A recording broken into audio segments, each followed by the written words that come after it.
মান কাযাবা আলাইয়া মুতাআম্মিদান ফালিয়াতাবাওয়া মাকাদাহু মিনান নার। আমার কথা না, অথচ আমার বলে চালিয়ে দিল, সে তার ঠিকানা আবাসস্থল জাহান্নামে করে নিল। রাসূল বলেছেন। তাহলে রাসূলের নামে মিথ্যা আরোপ করার কোনো অবকাশ নাই। ইমাম আবু হানিফা জানতেন বিধায় তিনি জাল হাদিস গ্রহণ করতেন না। সর্বপ্রথম এই পৃথিবীর বুকে আমার জানামতে এই পৃথিবীর বুকে ইমাম আবু হানিফার আগে কেউ সহিহ হাদিসের স্লোগান দেয় নাই। আজকে তারা ইমাম আবু হানিফার অনুসারী বলে দাবি করছে, তারা জাল হাদিস সহিহ হাদিস নির্দ্বিধায় মানছে। এজন্য কি ইমাম আবু হানিফা দোষী? আপনি যদি সত্যিকারে প্রকৃত হানাফি হন, তাহলে আপনার 1 নম্বর স্লোগান হবে ইমামের স্লোগান। কি কথা ঠিক কিনা? ইমাম বলেছেন ইদা সাহাল হাদিস ফাহুয়া মাযহাবি, সহিহ হাদিস পাইলে ওইটাই আমার মাযহাব। তাহলে সহিহ হাদিস যেটা ওইটা ইমাম আবু হানিফার মাযহাব, আর জাল হাদিস যেটা ওটা ইমাম আবু হানিফার মাযহাব নয়। জয়ীফ হাদিস ইমাম আবু হানিফার মাযহাব নয়।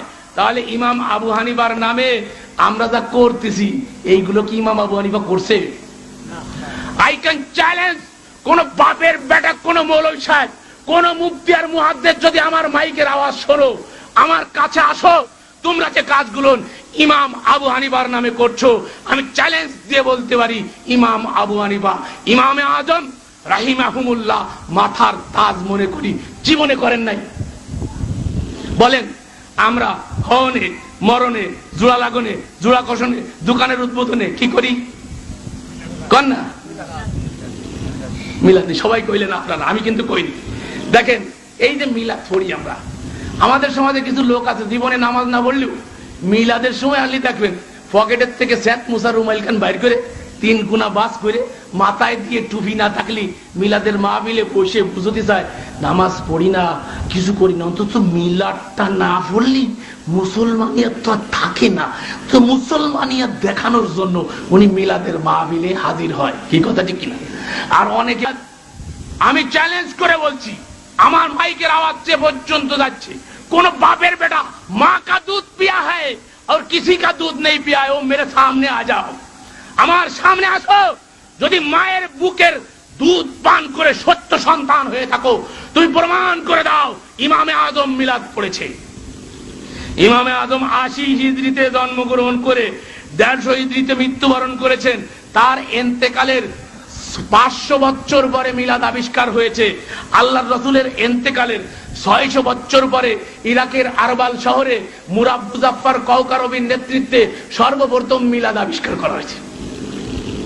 এখন যেই আমরা মিলাদের বিরুদ্ধে কই, সেই একদলকে আমরা তো হানাফি মাযহাবে, আমরা মাযহাব মানি, ওরা মাযহাব মানে মহা শয়তান, ইবলিশ শয়তান, ওর কোন হানাফি মাযহাব মানে না। ইমাম আবু হানিফা জীবনে কোনোদিন মিলাদ পড়ে নাই। আই ক্যান চ্যালেঞ্জ ইনশাআল্লাহ।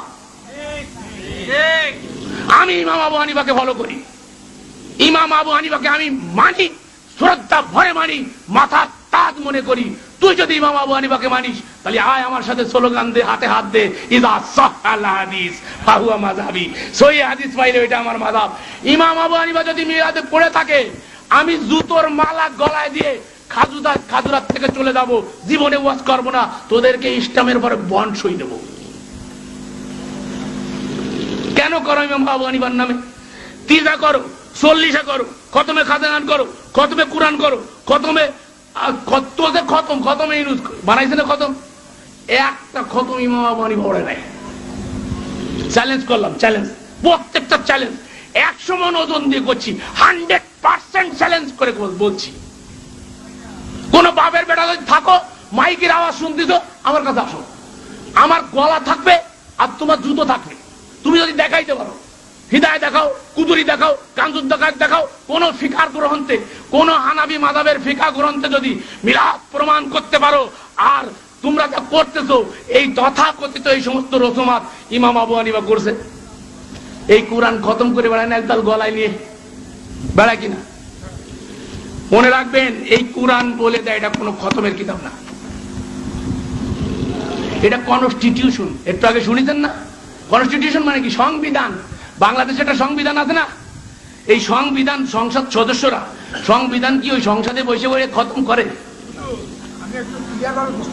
আমি প্রশ্নের উত্তর সুযোগ দেব, অবশ্যই সুযোগ দেব, সুযোগ দেওয়া হবে। আমার ভুল হইতে পারে, আবার আপনার বুঝতেও ভুল হতে পারে। কি কথা ঠিক কিনা? আপনি একটু ধৈর্য ধরে শোনেন, হয়তো বা ক্লিয়ার হয়ে যাবেন, আর এরপরে যদি বাকি থাকে আমি শেষে উত্তর দেবো ইনশাআল্লাহ। তো এখন দেখেন, সংবিধান, বাংলাদেশের সংবিধান আমাদেরকে লক্ষ্য করে, বাংলাদেশের সংবিধান 300 জন সদস্য আমাদের ভোট পেয়ে নির্বাচিত হয়ে তারা ওখানে যায়।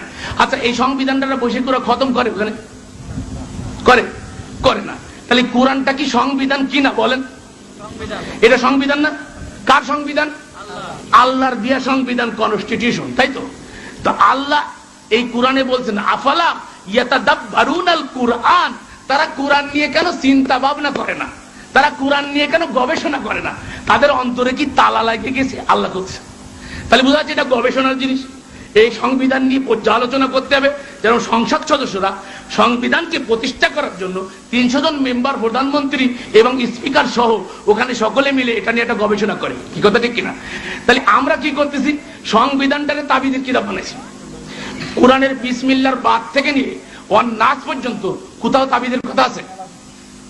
বলেন, যারা কোরআন জানেন, হাফেজ সাহেব বলেন, আলেম সাহেব বলেন, কেউ বলতে পারেন কোরআনে কোথাও তাবিজের কথা আছে? নাই। তাহলে কোরআন যদি তাবিজের কথা না থাকে, তাহলে এই তাবিজের কিতাব বানাইছে কারা? বাংলাদেশের সংবিধান যদি একটু একটু একটু পাতা সিরি আইনে 7 নম্বর অনুচ্ছেদের এত নম্বর অনুচ্ছেদ আইনে, তারপরে এই যে গ্যাঞ্জাম লাগিয়ে গেছে, নারীদেরকে অধিকার বেশি দিচ্ছে, একটা সংবিধান না?